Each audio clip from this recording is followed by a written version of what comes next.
Tagumpay at husay ang ipinamalas ng Kapyanan Team matapos nitong masungkit ang unang pwesto sa isinagawang Dota 2 tournament bilang bahagi ng selebrasyon ng Bangsamoro Foundation Day 2026.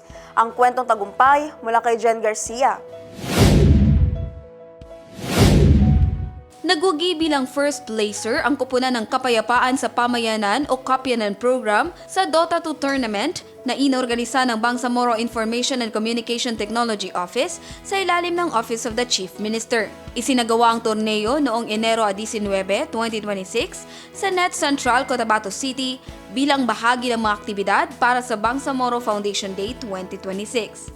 Ipinamalas ng Kapyanan Team ang mataas na antas na disiplina, estratehiya at matibay na teamwork, mga kataingiang nagdala sa kanila sa tuktok ng kompetisyon. Ang kanilang pagkapanalo ay patunay ng dedikasyon, sipag at malasakit hindi lamang sa laro, kundi sa diwa ng sportsmanship at pagkakaisa.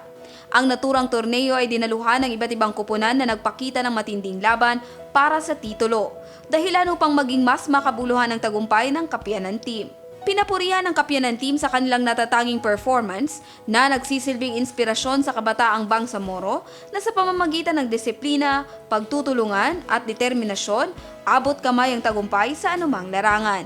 Jen Garcia, iMinds, Philippines.